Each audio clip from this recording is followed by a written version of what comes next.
अस्सलाम वालेकुम दोस्तों, I hope you all are okay. I welcome you all on this channel.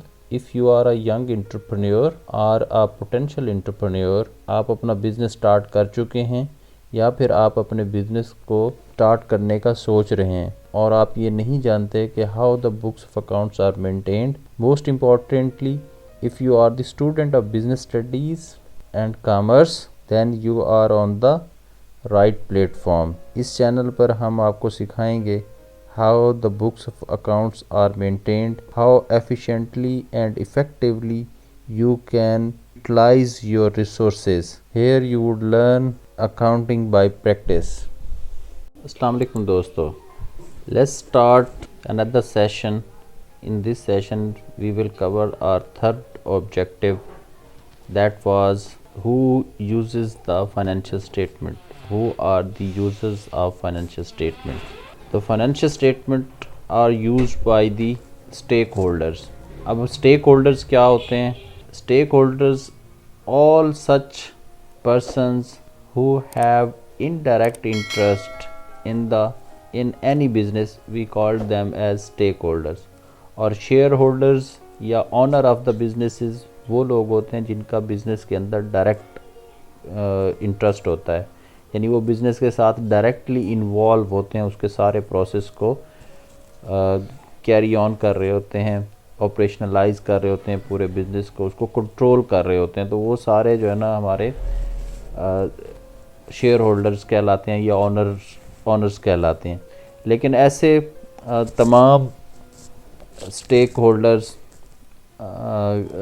जिनका business के अंदर इनडायरेक्ट इंटरेस्ट होता है उनको हम स्टेक होल्डर कहते हैं. तो स्टेक होल्डर्स जो हैं उनमें सबसे शेयर होल्डर्स और इन्वेस्टर्स होते हैं. उसके बाद हमारे पास लेंडर एंड सप्लायर्स हैं, ये स्टेक होल्डर्स हैं. उसके बाद कस्टमर्स हैं, और फिर हमारे पास मैनेजर्स एंड एम्प्लॉयज़ हैं, और फिर हमारे पास गवर्नमेंट एंड रेगुलेटरी एजेंसीज़ हैं जो कि बिज़नेस के अंदर इनडायरेक्टली इन्वॉल्व होते हैं. अब शेयर होल्डर्स और इन्वेस्टर्स जो हैं ये क्या है कि इन्वेस्टमेंट डिसीजंस यानी वो करते हैं जो हमारे, यानी एक तो शेयर होल्डर ऑलरेडी बिज़नेस के अंदर इन्वेस्ट कर चुके हुए होते हैं, और दूसरे पोटेंशियल इन्वेस्टर्स जो होते हैं वो भी इंटरेस्टेड होते हैं कि बिज़नेस की परफॉर्मेंस कैसी जा रही है, यानी उन्हें बिज़नेस की परफॉर्मेंस का सही से पता होगा तो फिर ही वो इन्वेस्ट करेंगे. और वो परफॉर्मेंस को वो कहाँ से जज कर सकते हैं? फाइनेंशियल स्टेटमेंट से और फाइनेंशियल रिपोर्टिंग से, तभी जो है ना. और फिर जो है ना वो स्टीवर्ड्स फंक्शंस जो हैं कि हमने बिज़नेस को किस तरह से कैरी और फॉरवर्ड करना है, किस तरफ यानी उस जैसा हमने कहा कि उसको एक्सपेंशन करना है, हमने उसको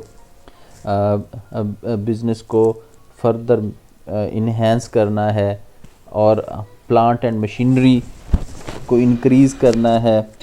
तो ये सारी एक्टिविटीज़ जो हैं वो हमें फाइनेंशियल रिपोर्टिंग से पता चलता है कि हमारी बिज़नेस की इस वक्त क्या पोजीशन है. तो उससे हम करंट शेयर होल्डर्स को भी इंटैक्ट रखते हैं और जो पोटेंशियल इन्वेस्टर्स हैं उनको भी अट्रैक्ट कर सकते हैं. तो इसलिए फाइनेंशियल रिपोर्टिंग की जो यूजेज है वो बड़ी इम्पोर्टेंट रखती है. इसलिए इंटरनली एक्सटर्नली जितने भी हमारे स्टेक होल्डर्स होते हैं वो सारे फाइनेंशियल रिपोर्ट्स, फाइनेंशियल स्टेटमेंट से ही अपनी डिसीजन मेकिंग करते हैं. इसी तरह से हमारे जो सेकंड स्टेक होल्डर्स हैं वो लेंडर्स और सप्लायर्स हैं. अब लेंडर्स यानी हमने किसी से फाइनेंस लेना है तो वो हमें यानी उसमें फाइनेंशियल इंस्टीट्यूशंस हैं, यानी कि बैंकिंग सेक्टर. अगर हमें बिज़नेस को एक्सपेंड करने के लिए एक्टिविटीज़ को, या तो हम अपने पर्सनल रिसोर्सेज से बिज़नेस को एक्सपेंड करते हैं या फिर हम किसी बैंक से लोन ले सकते हैं. तो इसलिए जो लेंडिंग डिसीजंस होते हैं बैंकर्स वो हमारी फाइनेंशियल स्टेटमेंट्स को देख कर के ही करते हैं. इसी तरह से हमारे जो सप्लायर होते हैं वो हमें रॉ मटेरियल सप्लाई कर रहे होते हैं, तो वो भी ये देखते हैं कि हमारे बिज़नेस की फाइनेंशियल साउंडनेस कैसी है. अगर हम अच्छा परफॉर्म कर रहे हैं और मार्केट में हमारी एक वर्थ बनी हुई है तो तभी वो हमारे साथ डील करते हैं और फर्दर अपने कॉन्ट्रैक्ट साइन करते हैं और हमें मटेरियल सप्लाई करते हैं. अदरवाइज़ अगर आपकी फाइनेंशियल स्टेटमेंट्स जो है ना वो इफ़ेक्टिवली आपकी बिज़नेस की सही ट्रू रिपोर्टिंग नहीं करेंगी और उससे आपकी फाइनेंशियल पोजीशन या फाइनेंशियल परफॉर्मेंस जो है वो सही से रिफ्लेक्ट नहीं हो रही तो वो अवॉइड करते हैं आपके साथ फर्दर बिजनेस करने से। तो इसलिए ये बड़ा इम्पोर्टेंट। इसी तरह से कस्टमर हैं, कस्टमर्स को हमने इंटैक्ट रखना होता है अपने बिज़नेस के साथ कि वो रिपीट परचेजेस करें। अगर वो रिपीट परचेजेस करेंगे तो तभी हम बिज़नेस जो है हमारा फ्लोरिश करता है।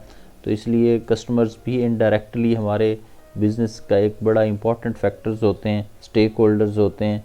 अगर कस्टमर्स हमारी प्रोडक्ट्स से सेटिस्फाइड नहीं होंगे और हम उन्हें अच्छे तरीके से सर्व नहीं कर रहे होंगे तो वो रिपीट परचेजेस नहीं करेंगे और अल्टीमेटली उससे हमारा बिज़नेस सफ़र करता है। और फिर कस्टमर्स को इंटैक्ट रखने के लिए हम वारंटी गारंटीज़ और आफ्टर सेल सर्विसेज सपोर्ट्स जो है ना वो प्रोवाइड करते हैं ताकि वो इंटैक्ट रहें और हम अपने बिज़नेस वर्थ को इंक्रीज़ कर सकें। इसी तरह से मैनेजर्स और एम्प्लॉयज़ जो हैं ये हमारे इंटरनल रिसोर्स यूज़र्स होते हैं फाइनेंशियल स्टेटमेंट। यानी एक तो फाइनेंशियल रिपोर्टिंग या फाइनेंशियल स्टेटमेंट से हम अपने मैनेजर्स और एम्प्लॉय की परफॉर्मेंस को असेसमेंट कर सकते हैं। यानी जैसा कि मार्केटिंग मैनेजर है, अगर सेल्स इंक्रीज़ नहीं हुई तो इट मीन्स कि उसकी परफॉर्मेंस ठीक नहीं है, हमें उसको फॉलो अप लेने की ज़रूरत है और उसको गाइड करने की ज़रूरत है। और हम उससे पूछ सकते हैं जी पिछले 2-3 क्वार्टर से हमारी सेल्स इंक्रीज़ नहीं है तो क्या प्रॉब्लम जा रहा है। तो इससे ये हम एम्प्लॉय की परफॉर्मेंस को असेस कर सकते हैं।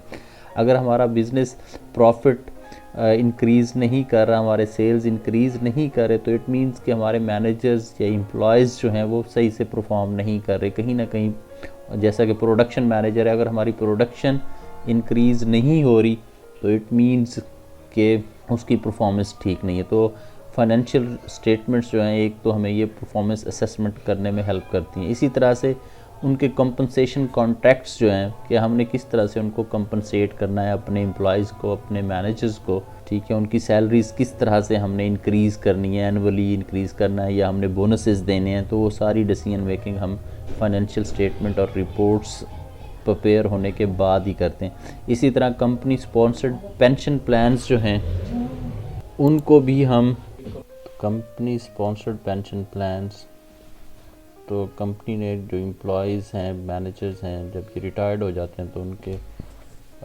पेंशन्स को प्लान करना होता है। तो उसके लिए भी उन्हें फाइनेंशियल स्टेटमेंट और रिपोर्टिंग की ज़रूरत होती है कि कंपनी में इतनी स्ट्रेंथ है कि वो इस बर्डन को बेयर कर सकेगी या नहीं। तो ये उसमें भी हमें हेल्प करता है। The last stakeholders that is government and regulatory agencies, they are interested in mandatory reporting. The taxing authorities are interested for taxes, how which the organizations are running, and they are earning profits. They are interested in tax. So the regulated industries which regulate the business